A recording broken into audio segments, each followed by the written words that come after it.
നിങ്ങളടക്കം പലരും YouTube channel തുടങ്ങിയത് ഒരു വരുമാന മാർഗ്ഗം ആയിക്കോട്ടെ, അല്ലെങ്കിൽ അതിലൂടെ ഒരു വരുമാനം കിട്ടട്ടെ എന്ന് വെച്ചിട്ടേക്കും. ഇതിപ്പോൾ വരുമാനം കിട്ടുന്നില്ല എന്ന് മാത്രമല്ല, ടെൻഷനും ഡിപ്രഷനും കളിയാക്കലും ഒക്കെ കൂടിയിട്ട് ഓൾറെഡി ഉള്ള പ്രശ്നത്തിന് കൂടെ മറ്റൊരു പ്രശ്നം കൂടി തലയിലായ അവസ്ഥയാണ് പലർക്കും ഉള്ളത്. ഇന്ന് നമ്മൾ പറയുന്നത് ഈ നിഷൊക്കെ ടോപ്പിക്കൊക്കെ സെലക്ട് ചെയ്യുന്ന സമയത്ത് നിങ്ങൾക്ക് പറ്റുന്ന ചില മിസ്റ്റേക്കുകളുണ്ട്.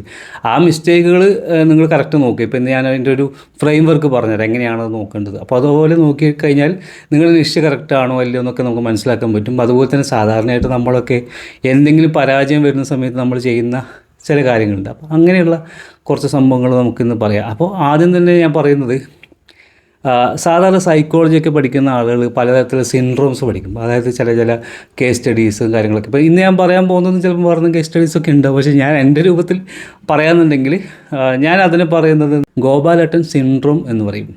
അപ്പോൾ നിങ്ങൾ എന്താണ് ഈ ഗോപാലേട്ടൻ സിൻഡ്രോം?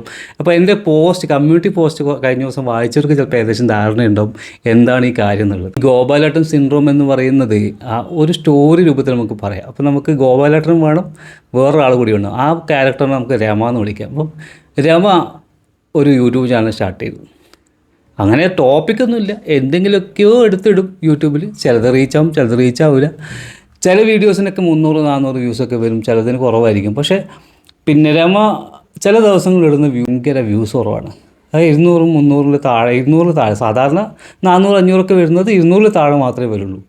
അപ്പോൾ ആദ്യമൊന്നും നമുക്കിതിൻ്റെ പ്രശ്നം പിടികിട്ടിയിട്ടുണ്ടായിരുന്നില്ല. അപ്പോൾ ഇങ്ങനെ രമ എപ്പോഴും ഇങ്ങനെ നോക്കും എന്തായിരിക്കും എന്നാലും ആ പ്രശ്നം. എന്തെങ്കിലും പ്രശ്നമില്ലാതെ ഇപ്പം അങ്ങനെ ആവില്ലല്ലോ. അതിൽ സാധാരണ നല്ല റീച്ച് പോകുന്ന ചാനൽ പെട്ടെന്ന് ഡൗൺ ആവില്ലല്ലോ.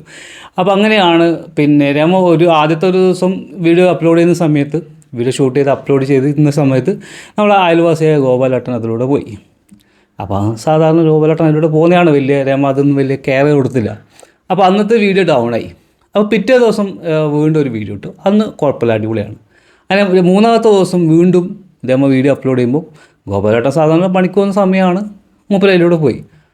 അന്നും വീഡിയോസിന് വ്യൂസ് പറഞ്ഞു. അങ്ങനെ കുറച്ച് ദിവസം കഴിഞ്ഞപ്പോൾ ഒരു കാര്യം മനസ്സിലായി. രമക്കൊരു കാര്യം മനസ്സിലായി. എന്താണ്? ഈ ഗോപാലേട്ടൻ അതിലൂടെ പോകുമ്പോഴാണ് വീഡിയോ അപ്ലോഡ് ചെയ്താൽ വ്യൂസ് കുറയും. അപ്പോൾ രമ അത് പരീക്ഷിക്കാൻ തന്നെ തീരുമാനിച്ചു. രമ എന്ത് ചെയ്യുന്നു പറഞ്ഞാൽ ഒരു ദിവസം ഗോപാലേട്ടൻ പോകുന്ന കണ്ടപ്പോൾ അപ്ലോഡിങ് അവിടെ സ്റ്റോപ്പ് ചെയ്തു. എന്നിട്ട് പിന്നെ അത് നെക്സ്റ്റ് ഡേയ്സിലേക്ക് മാറ്റി, അടുത്ത ദിവസത്തേക്ക് മാറ്റി. അടുത്ത ദിവസം അപ്ലോഡ് ചെയ്യുമ്പോൾ കറക്റ്റാണ്. കാരണം ഗോപാലേട്ടൻ പോയതുകൊണ്ടാണ് ഈ സംഭവം പ്രശ്നം പിടികിട്ടി. ഇത്രയും ദിവസത്തെ കാര്യം പിടികിട്ടില്ലല്ലോ. ഇപ്പോഴാണ് എന്ത് ചെയ്തത്, നമുക്ക് കാര്യം പിടികിട്ടിയത്.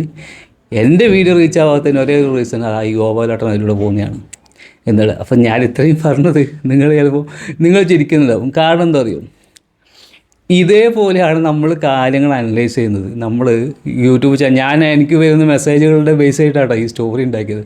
ഒരുപാട് ആൾക്കാർ പറയുന്ന കഥകൾ ഇതാണ്. എൻ്റെ അയൽവാസിയായ ഒരു പയ്യനാണ് എനിക്ക് ചാനൽ ഉണ്ടാക്കി തന്നത്. അവനെന്തോ അതിൽ പണിയെടുത്തു, അല്ലെങ്കിൽ എന്തോ ചെയ്തിട്ട് എൻ്റെ വ്യൂസ് കുറച്ചെന്നൊക്കെ പറഞ്ഞ ആൾക്കാർ വരെയുണ്ട്. എനിക്ക് മനസ്സിലാവുന്നില്ല ഇതിൻ്റെ ഒന്നും ലോജിക്ക്. നിങ്ങൾ മനസ്സിലാക്കേണ്ടത്, നമുക്ക് എന്തെങ്കിലും ഒരു പരാജയം സംഭവിക്കും, അല്ലെങ്കിൽ എന്തെങ്കിലും ഒരു ഡൗൺഫോൾ സംഭവിക്കുന്ന സമയത്ത് നേരെ നമ്മൾ പൊതുവെയുള്ള സ്വഭാവം മറ്റൊരു വസ്തുവിലേക്കോ അല്ലെങ്കിൽ മറ്റൊരാളിലേക്കോ അടിച്ചേൽപ്പിക്കുക എന്നുള്ളതാണ്. സാധാരണ നമ്മൾ പണ്ടൊക്കെ പറഞ്ഞു വരുന്നൊരു കാര്യമുണ്ട്, പാൻറ്റ് ചെറുതാവുക, ഷർട്ട് ചെറുതാവുക. ക്രിക്കറ്റ് കളിയിൽ നമ്മൾ പിന്നെ ഔട്ടായി കഴിഞ്ഞാൽ പണ്ടൊക്കെ നമ്മൾ പറയുന്ന ഡയലോഗാണ് ബാറ്റ് ശരിയില്ല. അതുപോലെ ബോളിങ് ചെയ്തിട്ട് പിന്നെ മറ്റവൻ നല്ലതുപോലെ 6ഉം 4ഉം അടിച്ചാൽ നമ്മൾ പറയും ബോൾ ശരിയില്ല. ഒരിക്കലും നമ്മൾ ശരിയില്ല എന്ന് പറയില്ല, അത് നമ്മുടെ സ്വഭാവമാണ്. അപ്പോൾ ഇതിൽ ഇത്രയും പറഞ്ഞു വന്നത്, ആദ്യം നിങ്ങൾ മനസ്സിലാക്കേണ്ടത്, നിങ്ങൾ ഓരോ വീഡിയോ ഫെയിലാവുന്നതിൻ്റെ പിന്നിലും നിങ്ങൾ തന്നെയാണ് റെസ്പോൺസിബിൾ എന്നും മനസ്സിലാക്കി. ഇതൊക്കെ പിന്നെ നിങ്ങൾ മറ്റുള്ളവരുടെ വീഡിയോസ് നോക്കണം. നിങ്ങൾ വീഡിയോ നോക്കാൻ മടിയുണ്ടെങ്കിൽ എൻ്റെ വീഡിയോ എടുത്താൽ മതി. എൻ്റെ വീഡിയോ എല്ലാം തന്നെ ഭയങ്കര റീച്ചൊന്നുമല്ല, ചിലത് ഡൗൺ ആയിട്ടുണ്ട്. പക്ഷേ അതിന് ഫുൾ റെസ്പോൺസിബിലിറ്റി നമ്മൾ തന്നെയാണ്. കാരണം നമ്മൾ ടോപ്പിക്കിൻ്റെ ആയിരിക്കാം, ഇല്ലെങ്കിൽ നമ്മൾ പറഞ്ഞ രീതിയിലുള്ള നിങ്ങൾ പ്രശ്നമൊക്കെ എന്തെങ്കിലും ഒരു റീസൺ, തമ്പനയിലെ ടെക്സ്റ്റ് ആയിരിക്കാം, ക്യാപ്ഷൻസ് ആയിരിക്കാം, എന്തായിരിക്കും. പക്ഷേ അത് നമ്മൾ തന്നെ ആദ്യം നമ്മൾ ചെയ്യേണ്ടത് നമ്മളതിനെ അംഗീകരിക്കുക എന്നുള്ളതാണ്. നമ്മുടെ ഭാഗത്തു നിന്നുള്ള എന്തോ മിസ്റ്റേക്കാണ്, അല്ലാണ്ട് ഗോപാലേട്ടൻ അല്ല എന്നുള്ളത് ആദ്യം മനസ്സിലാക്കുക. എന്നിട്ട് അത് കണ്ടെത്താൻ ശ്രമിച്ചാൽ നിങ്ങൾക്ക് ആ കാര്യം കണ്ടെത്താൻ പറ്റും. അപ്പോൾ ഈ കാര്യം കണ്ടെത്താൻ പോകുന്നിടയ്ക്ക് ഇതുപോലെ ആദ്യം പണിയെടുക്കരുത് കേട്ടോ. പിന്നെ സെറ്റിങ്സ് മാറിയോണ്ടാണ് എൻ്റെ ചാനൽ റീച്ച് ആവാത്തത്, അതാണ് ഇതാണെന്ന് പറഞ്ഞിട്ട് അങ്ങനെയല്ല ഞാൻ പറയുന്നത്. അതല്ലാതെ തമ്പനയിലെ CTR നമ്മൾ ഡാറ്റ വെച്ച് നോക്കുക. തമ്പനയിലെ CTR, ഇംപ്രഷൻസ്, ഈ കാര്യങ്ങൾ നോക്കിയിട്ട് നമ്മൾ തീരുമാനിക്കുക ഇതാണോ പ്രശ്നം അല്ലയോ എന്നുള്ളത്.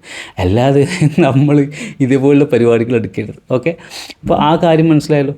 ഇനി അടുത്ത സാധനം എന്ന് പറഞ്ഞാൽ നമ്മുടെ ടോപ്പിക്കാണ്. പലരും ചെയ്യുന്ന ടോപ്പിക്ക് അവർക്ക് ഇഷ്ടമാണ്, അതായത് എനിക്കിഷ്ടമാണ് ഈ വിഷയം, അതുകൊണ്ട് ഞാൻ ചാനൽ തുടങ്ങി. അങ്ങനെ നമ്മളൊരു ചാനൽ തുടങ്ങിക്കഴിഞ്ഞാൽ എന്താ പ്രശ്നം എന്ന് പറഞ്ഞാൽ നമ്മൾ ഇഷ്ടം കൊണ്ട് മാത്രം നമുക്കത് എല്ലാവരും ആക്സെപ്റ്റ് ചെയ്യണമെന്നില്ല. പലർക്കും പല താല്പര്യങ്ങളായിരിക്കും. പിന്നെ ചില പ്രശ്നങ്ങൾ എന്ന് പറഞ്ഞാൽ ഈ എഡ്യൂക്കേഷണൽ കണ്ടൻറ്റ് ചെയ്യുന്ന ആൾക്കാരുണ്ട്. അതായത് 5ാം ക്ലാസ്സിലെയും 10ാം ക്ലാസ്സിലെയും 8ാം ക്ലാസ്സിലെയൊക്കെ ടോപ്പിക്കുകൾ പഠിപ്പിക്കുന്നവർ. അപ്പോൾ അവർക്ക് നേരിടുന്നൊരു പ്രശ്നം എന്ന് പറയുന്നത് സാധാരണ രീതിയിൽ നമ്മുടെ ടാർഗറ്റ് ഓഡിയൻസ് എന്ന് പറയുന്നത് കുട്ടികളാണ്. അതായത് നമ്മൾ മനസ്സിലാക്കുക കുട്ടികളാണ് കാണേണ്ടത്. പക്ഷേ ടാർഗറ്റ് ഓഡിയൻസ് ആരാണ്? പേരൻസാണ്. അപ്പോൾ പേരൻസ് കണ്ടിട്ട് വേണം കുട്ടികളോട് ഇന്ന ചാനൽ കാണുമെന്ന് പറയും. പക്ഷേ നമുക്കൊരു ക്രെഡിബിലിറ്റി ഇല്ലെങ്കിൽ, നമ്മളൊരു ആരാണ് എന്നൊന്നും അവർക്ക് അറിയുന്നില്ലെങ്കിൽ അവരൊരിക്കലും പറയില്ല കുട്ടീനോട് നീ ഈ വീഡിയോ കാണുമെന്ന് പറയും. പിന്നെ കുട്ടികൾ സ്വമേധയെ എടുത്തിട്ട് അത് കാണാനും പോകുന്നില്ല. അപ്പോൾ അങ്ങനെയാകുമ്പോൾ ഈ എഡ്യൂക്കേഷണൽ വീഡിയോ ചെയ്യുന്ന ആളുകൾക്കൊക്കെ നല്ല രീതിയിൽ റീച്ച് കുറയും. പിന്നെ നമ്മൾ അതിൻ്റെ ബ്രാൻഡിങ്ങും കാര്യങ്ങളൊക്കെ ചെയ്ത് കൊണ്ടുവന്നിട്ടൊക്കെ ചെയ്യാന്നുണ്ടെങ്കിൽ ഓക്കെ, അല്ലെങ്കിൽ കുറയും. അപ്പോൾ അങ്ങനെയുള്ള ചില പ്രശ്നങ്ങളുണ്ട്. അപ്പോൾ അതിന് നിങ്ങൾ നോക്കേണ്ടത്, കഴിഞ്ഞ ദിവസം ഞാൻ നമ്മൾ പുതിയ കോഴ്സിലെടുത്ത കാര്യമാണ്. പക്ഷെ അത് എല്ലാവർക്കും പറഞ്ഞു കൊടുത്താൽ എല്ലാവർക്കും ഉപകാരപ്പെടും തോന്നിയത് കൊണ്ടാണ് ഇന്നത്തെ ഇതിൽ ഉൾപ്പെടുത്തിയത്. അതിന് നമ്മൾ നോക്കേണ്ടത് 3P ആണ്. 3P ആണ്. ഓരോ Pക്കും അതിൻ്റേതായ ഒരു പ്രത്യേകതയുണ്ട്. അതിൽ ആദ്യത്തെ P എന്ന് പറയുന്നത് പാഷനാണ്. പാഷൻ എന്ന് പറയുമ്പോൾ നേരത്തെ പറഞ്ഞ പോലെ ഒരു കാര്യം ചെയ്യാൻ വേണ്ടി അതിയായ താല്പര്യം ഉണ്ടായിരിക്കുക, നമുക്ക് ഭയങ്കര ആവശ്യത്തോടെ അല്ലെങ്കിൽ താല്പര്യത്തോടെ ചെയ്യുന്ന എന്തെങ്കിലും ഒരു സാധനമാണ് പാഷൻ നമുക്ക് പറയാം. ഞാൻ എൻ്റെ രീതിയിൽ പറഞ്ഞാണ്, പല പല ഡെഫിനിഷൻസ് ഉണ്ടാവും, പക്ഷേ ഇത് നമുക്ക് അങ്ങനെ എടുക്കാം. അപ്പോൾ ഭയങ്കര പാഷനേറ്റീവായിട്ട് ചെയ്യുന്ന ഒരു കാര്യം, അതിനെ നമുക്ക് ഒരു വീഡിയോ ആക്കി മാറ്റാൻ പറ്റുമോ എന്ന് ചോദിച്ചു കഴിഞ്ഞാൽ അത് നമുക്ക് ആദ്യത്തെ Pയിൽ നമുക്ക് വീഴ്ത്താം. രണ്ടാമത്തെ P നമുക്ക് പിന്നെ പറഞ്ഞു കഴിഞ്ഞിട്ട് ഇതിനെല്ലാം കൂടി മിക്സ് ചെയ്തിട്ട് നമുക്ക് എന്ത് ചെയ്യാം, ഫൈനലി നോക്കാം ഇതെങ്ങനെയാണ് വർക്ക് ചെയ്യുന്നത്. രണ്ടാമത്തെ P എന്ന് പറയുന്നത് പ്രൊഫഷൻസിയാണ്. പ്രൊഫഷൻസി പറഞ്ഞാൽ നമുക്ക് എത്ര പ്രാവീണ്യം ഉണ്ടെന്നുള്ളതാണ്. ചിലപ്പോൾ പാഷൻ ഉണ്ടായി, ഇപ്പോൾ ഒരാൾക്ക് ഭയങ്കര ക്രിക്കറ്റിനോട് ഭയങ്കര പാഷൻ ഉണ്ടാകും, പക്ഷേ ക്രിക്കറ്റ് കളിക്കാൻ അറിയണമെന്നില്ല. അല്ലെങ്കിൽ ഫുട്ബോളിനോട് ഭയങ്കര പാഷനേറ്റീവ് ആയിരിക്കും, പക്ഷേ ഫുട്ബോൾ കളിക്കാൻ അറിയണമെന്നില്ല. അപ്പോൾ അതിൽ ആ പ്രൊഫഷൻസി കൂടി വളരെ ഇമ്പോർട്ടൻ്റ്, പ്രാവീണ്യം എത്രത്തോളം ഉണ്ടെന്നുള്ളത്. അപ്പോൾ നമ്മൾ 2 പഠിച്ചു, ഒന്ന് പാഷനും പ്രൊഫഷൻസിയും. ഇനി മൂന്നാമത്തത് പ്രോഫിറ്റാണ്. പ്രോഫിറ്റ് എന്ന് പറഞ്ഞാൽ നമുക്ക് അതുകൊണ്ടുണ്ടാവുന്ന ഗുണം. 2 രീതിയിൽ ഈ ഗുണത്തിന് കാണാം. ഒന്ന്, നിങ്ങൾ വീഡിയോ കാണുന്ന ആളുകൾക്ക് എന്ത് ഗുണം കിട്ടും എന്നുള്ളതും, രണ്ടാമത് നമ്മൾക്ക് എന്ത് ഗുണം കിട്ടുന്നുള്ളത്. നമ്മൾക്ക് കിട്ടുന്ന ഗുണം നമുക്ക് നേരെ ക്യാഷുമായിട്ട് ബന്ധപ്പെടുത്താം, അല്ലെങ്കിൽ പണവും വരുമാനവുമായിട്ട് ബന്ധപ്പെടുത്താം. നമുക്ക് എത്ര വരുമാനം കിട്ടാൻ സാധ്യതയുണ്ട്, അല്ലെങ്കിൽ എത്രത്തോളം ആൾക്കാർ കാണും. ഇനി കുറച്ചുകൂടി നമ്മളതിനെ ഒരു എലബറേറ്റ് ചെയ്താൽ നമുക്ക് എന്തൊക്കെ കോഴ്സുകൾ ചെയ്യാൻ പറ്റുമോ, അല്ലെങ്കിൽ നമുക്ക് പ്രൊഡക്റ്റുകൾ സെയിൽ ചെയ്യാൻ പറ്റുമോ, പിന്നീട് റീച്ച് ആയി കഴിഞ്ഞാൽ നമുക്ക് ഇതുവഴി എത്രത്തോളം സമ്പാദിക്കാൻ പറ്റും എന്നുള്ള ഒരു ഐഡിയ. ഇപ്പോൾ ഈ 3 സാധനങ്ങളാണ് നമ്മൾ യൂട്യൂബ് നിഷ് എന്ന് പറയുന്നതിനെ പിന്നെ നമ്മൾ നോക്കേണ്ടത്.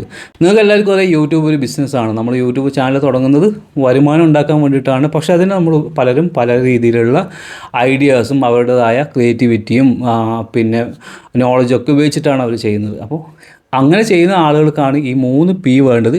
ഇതിലേത് P പോയാലും ആ ചാനൽ റീച്ച് ആവുന്നത് കുറയും. ഒരാൾക്ക് പ്രൊഫഷൻസിയും ഉണ്ട്, പ്രോഫിറ്റും അറിയാം, പ്രോഫിറ്റിൻ്റെ വഴിയും അറിയാം, പക്ഷേ പാഷനേറ്റീവ് അല്ല, അത് അത്ര താല്പര്യപ്പെട്ട് ചെയ്യുന്നില്ല. പക്ഷെ കുറച്ച് കഴിയുമ്പോൾ എന്ത് ചെയ്യും, സ്വാഭാവികമായിട്ടും ആളെ വീഡിയോ സ്റ്റോപ്പ് ചെയ്യും.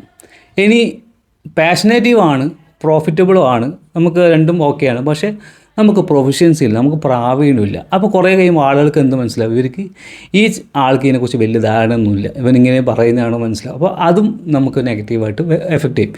ഇനി പലർക്കും പറ്റുന്ന കാര്യം എന്ന് പറഞ്ഞാൽ പാഷനും ഉണ്ടാവും, പ്രൊഫഷൻസിയും ഉണ്ടാവും.